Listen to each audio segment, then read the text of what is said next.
Hello and welcome to the Weekly Outlook. There's four different currencies that I'm going to be looking at trading next week.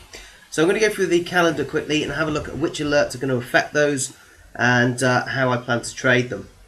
The first one is the Australian dollar.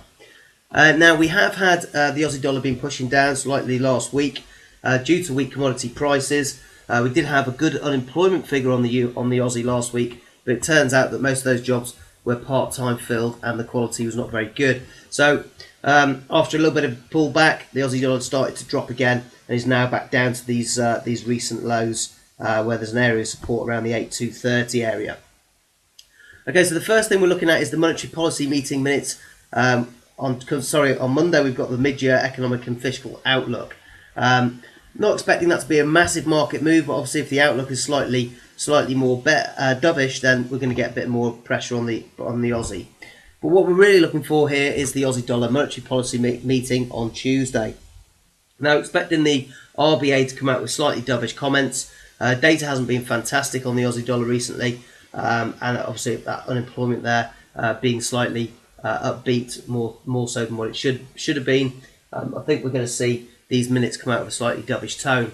There is rumours that the RBA possibly looking at rate cuts in the new year. However, if the Aussie dollar, the currency continues to stay low, then that will act as a mini stimulus, and it might mean the RBA can move away from rate cuts. However, it doesn't stop them from mentioning it in their monetary policy meeting minutes. If they mention rate cuts, which is something they've not mentioned before, they've said about periods of rate stability is the way forward.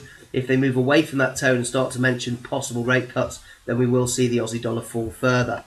At the moment, we're down at this 8,244 area. Obviously, we've got the market's got to open, but anywhere between 8,280 and 8,3 is where I'm going to be looking for entry prices to trade this Aussie, and I'm looking to trade it down to the 8,000 level next week. Okay, so that's going to be Monday and Tuesday. Moving on to later on in the week, Tuesday, a little bit later on Tuesday, we've got some stuff coming out on the Bank of England, and we've got the bank stress test. Okay, this is just the beginning of the UK data coming out next week. Things are going to develop further on as we've got BOE financial stability report coming out. We've got the FPC statement, and then moving through to Wednesday, we've got the average hourly earnings index. We've got the claimant count change. We've got the MPC official bank rate votes. Now, don't forget the official bank rate votes remained the same last time, even after inflation had dropped down to 1.2% and then just rallied slightly to 1.3%. The vote came in at 207. Again, we have McCafferty and Wheel still voting for instant rate hikes, and that didn't change even after inflation dropped. So, and the majority of the MPC members also said that inflation could rally very, very quickly. So, what we're looking for here is things like the average earnings index, which is expected to rise to 1.3%. Okay, we're looking for the MPC vote to remain the same at 207. And then we've got CPI data coming out on the pound as well on the on the CAD that's due out on the CAD on Friday. So I'll just stick with the pound for a moment. I thought the CPI data was actually out this week, but I'm mistaken. It's CPI month on month on the US dollar, on the Wednesday. Okay, now that obviously is going to have an effect slightly on the pound because it's expected to come in slightly softer. So if we're getting strong data coming through on the pound and then we're getting weak data coming through on the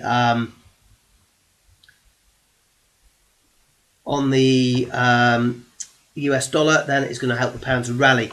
Just going back to that CPI data, I was correct. It is out on Tuesday. CPI year on year on the pound at 9.30. Now this is expected to drop to 1.2% again.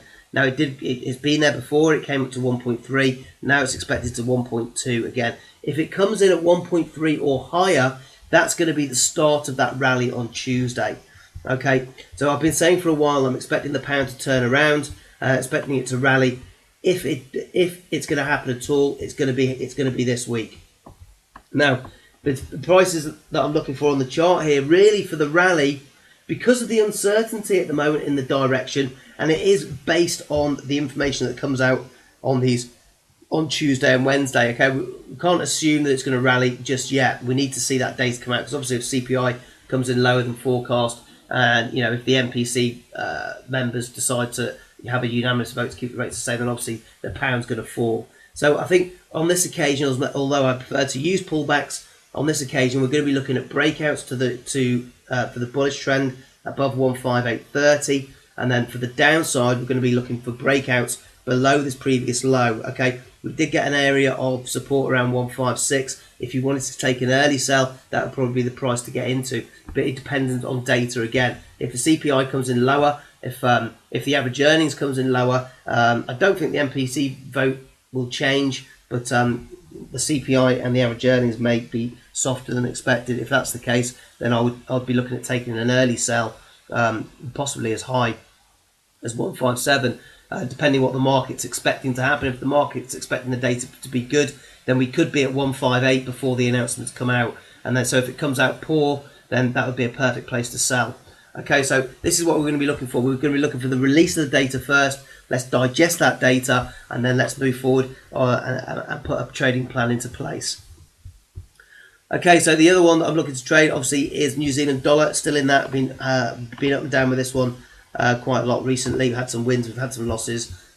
Looking again at this in the following week, we've got GDT out on Tuesday. The dairy index has come in, has been dropping the last two readings, which has put pressure on the New Zealand dollar. And I'm not expecting anything to change there. I'm expecting it to drop again, and I think that's going to be the kickstart of the New Zealand dollar to come back down to these prices, 7.7, and then hopefully 7.6, and even start heading down towards the 7.5 area next week. The Governor Wheeler, even though we had some slightly upbeat comments from the RBNZ last week, it is still unsustainable and still very overvalued in comparison to commodity and dairy prices. So I'm still looking for the downside on that, and a bad GDT report is going to start that rally to the bearish side. Okay, so that's the Aussie dollar, the pound, and the New Zealand dollar. The other one that I'm looking to trade is the Canadian dollar. We did take a buy on this last week, and with the weakening oil prices, it's weighing heavily on the Canadian dollar, and also we had some good inflation come out on Canadian dollar the other week. However, it has been played down by Governor Pollers and is expected to drop again in 2015 and expected to level out. So we're looking at, on Friday, we got core CPI month on month expected to drop. We have got core retail sales, which is expected to rally slightly, but the other figures, CPI month on month and retail sales, are expected to drop as well. So it's going to add fuel to the fire on this one, and I think we will be looking for rallies up to that 117 area.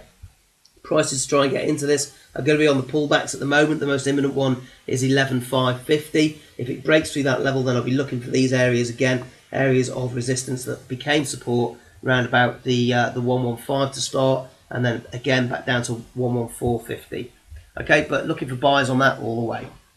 Okay, thanks for watching, and I hope you can make some pips on those four currency pairs next week, and I shall see you again soon.